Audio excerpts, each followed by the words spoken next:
১-২ বছর নয়, প্রায় ৫০০-৬০০ বছর চলে এই গ্রাম থেকে অনেক অনেক করে মানুষ হারিয়ে যাচ্ছিল। কেউ বুঝতে পারতেছিল না মানুষরা কোথায় চলে যায়। অনেকে বলতো এই গ্রামটি ছিল ভুতুড়ে, তাই এই গ্রামে আর কেউ আসতে চেত না।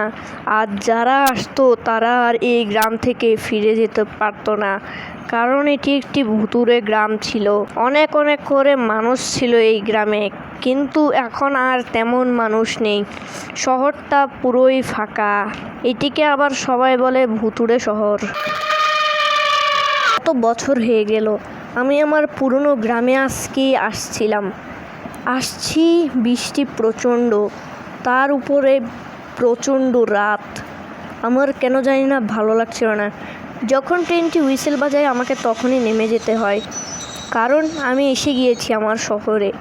ট্রেনের টিসির সাথে কথা বলে টাকা দিয়ে আমি এদিকে আসি, এবং কি আমার বন্ধুকে আমি কল দিয়ে জানাই যে আমি আজকে শহরে এসেছি, এবং কি আমি সেই পুরনো গ্রামে এসেছি। শহরে আমার অনেক বাসা ছিল, গ্রামে তেমন বাসা নেই। আমি কোথায় থাকবো, তার জন্য বন্ধুকে কল দেব। যেমনি কল দিতে যাচ্ছি অমনি এখানে রাস্তায় কোনো গাড়ি দেখি নেই, তো বন্ধুকে তো এখন কল দিতেই হবে। বন্ধু, আমি কতদিন পর তোদের গ্রামে এসেছি। বন্ধু, তুই তো গ্রামে এসেছিস তা জানি, আমি জানতাম তুই গ্রামে আসবি। আমি সেখানে একটি বাইক রেখে গিয়েছি, তুই এসে যা, রাত্রে হাউস খুঁজতে যাব। বন্ধুর কথা শুনে আমি বিপদে পড়ে যাই। হাউস খুঁজবো কেন, আমি তো ওকে কিছুই বলিনি। তো বন্ধু যেহেতু বাইকটা পাঠালো, বন্ধুর বাইকে করেই চলে যায়। বাইকটা কেমন লাগছিল, বাইকে তেমন তেলও ছিল না, তাই আস্তে আস্তে বাইকটিকে নিয়ে যাচ্ছে ঠিকই। রাস্তায় প্রচণ্ড বৃষ্টি পড়ছে, তাই আমার বাইকটা খুবই স্লিপ খাচ্ছিল, তাই খুব আস্তে করে আমি বাইকটা চালাচ্ছিলাম। এখানে রাত, অনেক বৃষ্টি, তার উপরে অনেক কষ্ট হচ্ছে। এখন আমি কি করব, এইটা ভাবতে ভাবতে আমি চলে যাচ্ছিলাম বন্ধুর বাসায়। তাই আমি প্রচণ্ড দূরে এসে গিয়েছি, বন্ধুর বাসা দেখতেই পাচ্ছিলাম না। তারপরে আমার একটি কল আসে, যার কারণে বাইকটিকে আমার থামাতে বাধ্য হয়। আমাকে একজন কল দিয়ে বলছিল তোমার বন্ধুর বাসা অনেক সামনেই আছে। আমি তো অবাক হয়ে যাই, ও কিভাবে জানতে পারলো আমার বন্ধুর বাসা এখানে, এবং কি ও কেই ছিল। এইসব না ভেবে আমি আমার বাইকটিকে নিয়ে যাই, এবং কি বন্ধুর বাসায় চলে যেতে থাকি। এমন সময় হঠাৎ কোথা থেকে জানি একটি আওয়াজ আসতে থাকলো, এবং সে বলতে লাগলো আমি আজকে মরবো।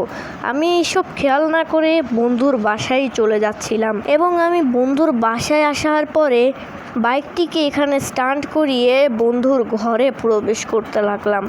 বন্ধুর ঘরের ছাদ ফাটা ছিল, যার কারণে হালকা হালকা করে বৃষ্টির ফোঁটা পড়ছিল। পুরো ঘর খোঁজার পরেও আমি বন্ধুকে পাইনি। ফ্যান চালানো, তবু ঘরে বন্ধু নেই। ঘরে লাইট জ্বালানো, কিন্তু বন্ধু নেই। তো আমি এই সবের উপরে একটু কচুর মনটা করলো। তারপর বন্ধুকে কল দিই। বন্ধু আমাকে ফোনের ভিতরে বলতে লাগে বন্ধু একটা পার্টিতে আছে, এবং কি বন্ধু আমাকে বলতে লাগলো বন্ধু তুই আজকে ঘরে থেকে যা। আমি আজকে ঘরে থাকবো ঠিক আছে, কিন্তু আমি ওর ঘরে কয়েকদিনই বা থাকবো। তাই বন্ধুকে কিছু জিজ্ঞাসা না করে আমি বন্ধুর কারটিকে নিয়ে যাচ্ছি একটি বাড়ি খুঁজতে। তাই আমি বন্ধুর কারটিকে নিয়ে যাই। বন্ধুর কারটিকে নিয়ে আমি যাচ্ছিলাম এক অজানা জায়গায়। আমি বুঝতেই পারছি না আমি কোথায় যাচ্ছি। তো এই দিকে আমি একটা মানুষকে দেখি, এবং কি গাড়ি থেকে নামি, এবং ওকে বলি এখানে কোনো খালি ভাড়া ঘর আছে নাকি। তো আমি ওই মহিলার থেকে জিজ্ঞাসা করতে যাই, আন্টি এখানে কোনো খালি ঘর আছে নাকি। মহিলাটি জবাব দিয়ে উঠল, অ্যামাজন জঙ্গলের ওইখানে একটি খালি ঘর আছে। তো আমি মনে মনে ভাবলাম জঙ্গলের ভেতর খালি ঘর, হয়তো ভূত পেত থাকতে পারে। তো আমি ভাবতে লাগলাম ভূত পেত থাকলে আমার কি করার, এখানে আমি কয়দিনই বা বন্ধুর বাসায় থাকবো। তাই আমি ওই জঙ্গলে চলে যাচ্ছিলাম। আমি জানতেই পারছিলাম না ওই জঙ্গলটা আসলে কোথায়, তবুও আমি চলে যাচ্ছিলাম। তারপরে হঠাৎ একজন লোক বলতে লাগলো ওইখানে যেও না। তো আমি মনে মনে ভাবলাম না যেলেও বা কী হবে, আমাকে তো ঘর খুঁজতে হবে। এটা ভেবে আমি গাড়ি চালিয়ে নিয়ে যাচ্ছিলাম সেই জঙ্গলের দিকে। বেশি পথ হাঁটার পরে আমার মনে কেন জানি না কী হয়ে উঠছে। আমি ওই জঙ্গলে কেনই বা ঘরে যাব এবং কি ওই ঘরের মালিকই বা কে, সেটা আমি বুঝতেই পারলাম না। তো আমি কিছু আর না ভেবে আমি চলে যাচ্ছিলাম সেইখানে। যেহেতু একটা ঘর আছে সেখানে মাঝখানের বনে, তবুও চলে যাচ্ছি, দেখি ঘরটা কেমন হয়। আর পথে এমন সময় একটি আওয়াজ আসে, সে আওয়াজটি আমি শুনেই অবাক। এই তুই ওই বনে চলে যাস না, তুই আজকে মরবি। এই আওয়াজটি শোনার পরে আমি অবাক হয়ে যাই এবং কি ভাবতে থাকি এবার মনে হয় আমি শেষ। তবুও কি করব, আমি সেই বনের ভেতরে ঢুকতে থাকি, কারণ একটি বাসা নিতে হবে আমাকে। তারপরে আমি বনের ভেতরে প্রবেশ করতে থাকি। বেশ কিছুক্ষণ গাড়ি চালানোর পথে আমি একটি বাড়ি দেখতে পাই। তখন আমি ভাবছিলাম এই বাড়িটি আসলে কার। আমি কিছু না ভেবেই এই বাড়ির ভিতরে চলে যাচ্ছিলাম। তখন কোথা থেকে একটি আওয়াজ আসছিল। আমি কিছু না ভেবে বাড়ির গেটটাকে খোলার চেষ্টা করছি প্রচণ্ড।